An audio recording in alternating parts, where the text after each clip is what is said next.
you notice that this one is going from minus infinity to plus infinity. That means he has to be done in two pieces. And most of the time what you do, if you're going from minus infinity to plus infinity, you break it up at x equals 0.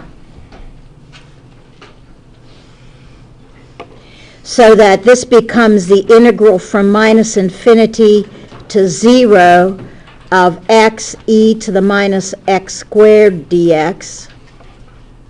And then your second one is going to be the integral from 0 to infinity of x e to the minus x squared dx.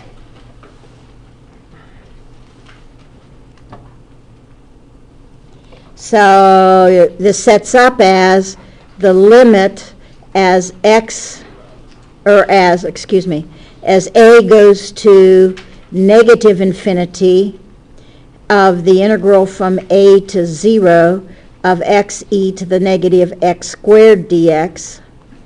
And then this one's going to set up is the limit as b goes to infinity, the integral from 0 to b of x e to the minus x squared dx.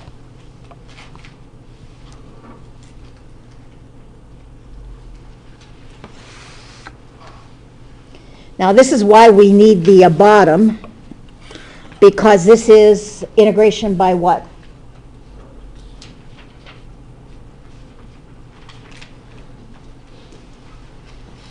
By, is it a basic? No. Is it a U substitution?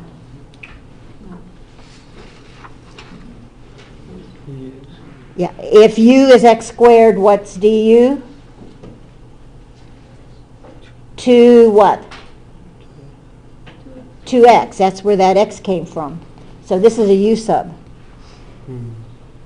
So I'm going to come down here at the bottom, and at my bottom, and I'm going to do the indefinite integral of x e to the minus x squared dx. So if u is minus x squared, then du is minus 2x dx. I only need the x and the dx. So minus 1/2 du is equal to x dx.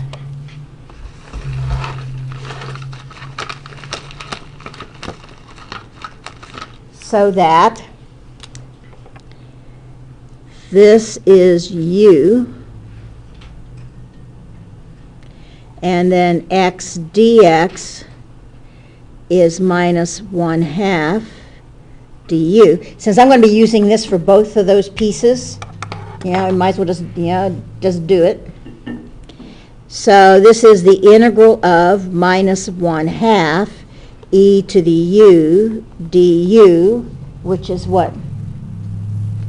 Minus 1/2. What's the integral of e to the u? E to the u. Of course, that would be plus c, and which is minus 1/2 e to the u, which is minus x squared plus c. So that's your indefinite integral. But this is essentially what those two integrals are going to turn out to be.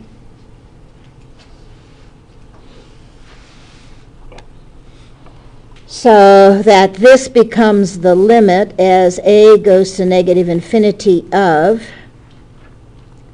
minus 1/2 times, and I'm going to just go ahead and write this the way he's supposed to be, e to the x squared, evaluated from a to 0.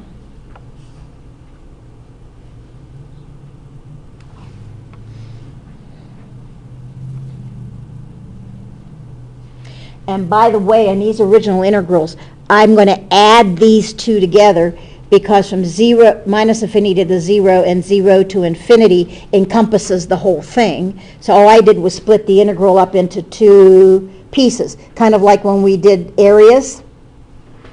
So I just add the two together in the end. And this is going to become the limit as b goes to infinity of minus 1/2 times 1 over e squared, evaluated from 0 to b. So let's get her done. So this is the limit as a goes to negative infinity of, now top is 0, so it's negative 1/2 times 1 over e to the 0 squared minus a minus 1/2 times 1 over e to the a squared, which is the limit as a goes to negative infinity of minus 1/2. What's 1 over e to the 0 squared? 1, because e to the 0 is 1. And 1 over 1 is 1, plus 1/2 times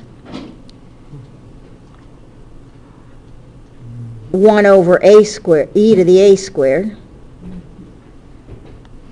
Now let's pass the limit. The limit of 1/2, negative 1/2 goes where?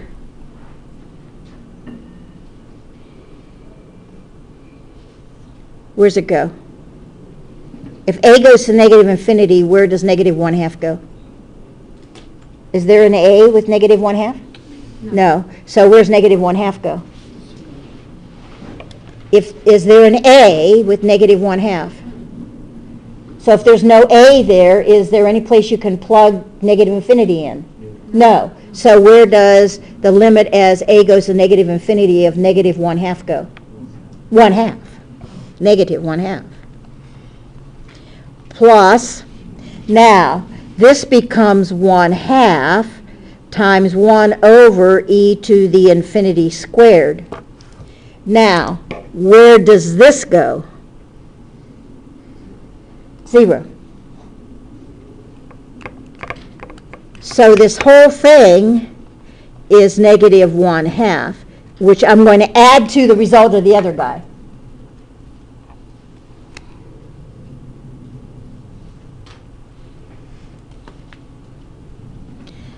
So this becomes a limit as b goes to infinity, and we've got the same drill.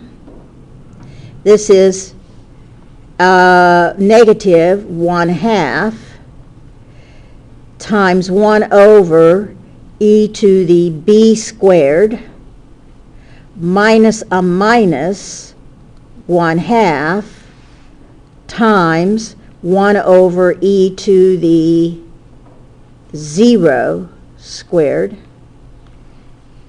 which is the limit as b goes to infinity of minus 1/2 times 1 over e to the infinity squared plus 1/2 times 1 over e to the 0. Where does this go? 0.